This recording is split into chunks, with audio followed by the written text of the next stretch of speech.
सबैलाई नमस्कार। मेरो नाम सुशील छेत्री। म general secretary of martial art and fitness academy र जुन चाहिँ fourth inter school open karate championship हुन गइरहेको छ 22 एन्ड 23 अगस्तमा। त्यसको म टेक्निकल डाइरेक्टर पनि हो है। र यो जुन चाहिँ टुर्नामेन्ट हुन गइरहेको छ यो बुधल्स मेमोरियल स्कुलमा हुन गइरहेको छ। अनि यो गेम हामीले हरेक वर्ष नै गराउँदै आइरहेको छौँ है।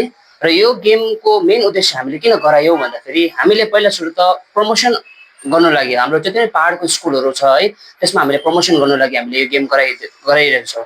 र यसको मेन उद्देश्य चाहिँ हाम्रो के हो भन्दाखेरि चाहिँ हाम्रो नानीहरूले धेरैवटा बेनिफिटहरू पाओस् भनेर। किनभने हाम्रो जति पनि सानसानो नानीहरू हुन्छ है उनीहरूले नेसनल लेभल स्टेट जानु अगाडि उनीहरूले पहिला सुरु आफ्नो जग्गामा खेलेर उनीहरू सिलेक्सन भएको हुनुपर्छ र आफ्नो जग्गामा उनीहरूले खेलेको हुनुपर्छ भनेर हामीले गराएको यो गेम।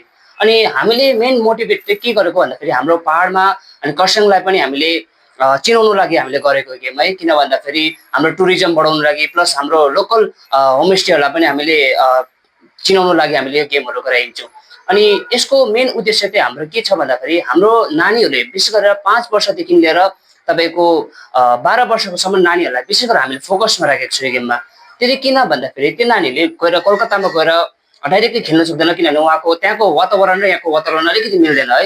र त्यही कारण त्यो नानीहरूले हामीले यो जुन चाहिँ हाम्रो इन्टर स्कुल चाहिँ एउटा हामीले मिनी नेसनल भनेर पनि हामी गरिन्छ। किन भन्दाखेरि चाहिँ यो गेममा त्यो नानीले जुन चाहिँ प्रकारको नेसनल लेभलमा गेमहरू हुन्छ त्यस्तै गेमहरू यहाँ खेल्न पाओस् भनेर हामीले गेम गराइन्छौँ। र यसमा हामीले धेरैवटा जग्गाहरूबाट यसमा पार्टिसिपेन्ट आउँदैछ जस्तै सिक्किमबाट भयो, जयगाउँबाट भयो, भुटानबाट भयो अनि अन्य जग्गाबाट पनि आइरहेको छ। र हालैमा मलाई हैदराबादबाट पनि कल आएको थियो है। तर हामीले उहाँलाई एक्सेप्ट गर्न सकेन किनभने उहाँ धेरै टाढोबाट पनि आउनुभयो। विशेष गरी हामीले हामी लोकल नानीहरूलाई हामीले विशेष गरेर फोकस गरेको छौँ अनि लोकल स्कुलहरूलाई। किन भन्दाखेरि हाम्रो विशेष गरेर स्कुल हेर्नु सबै पहाडदेखि लिएर प्लेन्समा हाम्रो गइसकेको छ।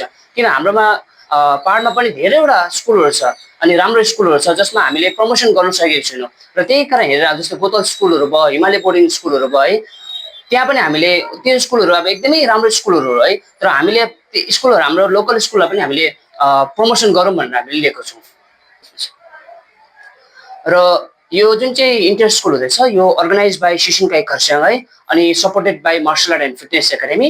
यो हाम्रो 22 अनि 23 अगस्तमा हुँदैछ है। र यो गेमको तपाईँको अलरेडी हामीले रेजिस्ट्रेसन छोडिसकेको छौँ। यसमा तपाईँले हाम्रो पेजबाट पनि जान सक्नुहुन्छ। Inter school open karate championship भनेर हाम्रो पेज छ है त्यसमा पनि तपाईँले हाम्रो डिटेल्सहरू पाउनुहुन्छ है। र यसको रेजिस्ट्रेसनको लास्ट डेट चाहिँ तपाईँको 2 अगस्त हाम्रो लास्ट रेजिस्ट्रेसन क्लोज हुन्छ। यो चाहिँ हामीले एकदमै स्ट्रिक्ट गर्छौँ। किन भन्दाखेरि चाहिँ हाम्रो रेजिस्ट्रेसन चाहिँ अलरेडी हाम्रोमा बुकिङ भइसकेको छ किनभने हामी लिमिटेड सिट लिन्छौँ। हामीले यहाँनिर के गरेको छौँ हामीले भिड बनाउनु लागि होइन हामीले क्वालिटीको लागि हामीले फोकस गरेको छौँ। किनभने कतिजना च्याम्पियनसिपहरू किन्छ क्वान्टिटीमा फोकस गर्छ तर हामी चाहिँ यहाँ क्वालिटीमा फोकस गर्छौँ। अनि यस्तो प्रकारको गेम हामीले एउटा डिजाइन गर्दैछौँ जसमा नानीले यस यो गेमको लागि चाहिँ अहिले तपाईँलाई जानकारी दिन चाहन्छु। यो गेमको लागि अलरेडी 1 साल अगाडि नै नानीहरूले प्रिपरेसन गरेछ अनि त्यहाँको कोचहरूले पनि प्रिपरेसन गरिसक्यो कि यो गेममा हाम्रो नानीलाई खेलाउनु पर्छ भनेर। किन भन्दाखेरि यो गेममा पहिला सुरुमा त क्वालिफाइड रेफ्रीहरू आउँछ नेसनल लेभलमा अलरेडी जजमेन्ट भएको जज रेफ्री बसिएको रेफ्रीहरू आउँछ प्लस नेसनल टिमको कोचहरू पनि यसमा पार्टिसिपेन्ट प्लस तपाईँको नेसनल प्लेयरहरू पनि यसमा पार्टिसिपेन्ट गर्दैछ है। र हामीले हाम्रो नानीले त्यो लेभलको स्ट्यान्डर्डको नानीहरूसँग पनि कम्पिटिसन गरोस् उनीहरूले जुन चाहिँ सिकेको छ है त्यो नानीहरूले नेसनल लेभलको नानीहरूसँग उनीहरूले प्रिपेरेसन गर्दाखेरि उनीहरू पनि गर्व लाग्छ कि यसमा नेसनल प्लेयरसँग एउटा कम्पिटिसन गर्नु पाएँ भनेर उनीहरूलाई लाग्छ। त्यही कारण हामीले है यो इन्टर स्कुल डिजाइन गरेको। त्यसमा चाहिँ हाम्रो तपाईँको यो जुन चाहिँ इन्टर स्कुलमा करिब 100+ स्कुलहरू आउँदैछ है। त्यसमा तपाईँले सिक्किमबाट मैले अलरेडी भनिसकेँ सिक्किमको धेरैवटा स्कुलहरू आउँदैछ प्लस सिलगढीबाट त धेरैवटा स्कुलहरू आउँदैछ प्लस जयगाउँ भुटानबाट पनि धेरै स्कुल आउँदैछ।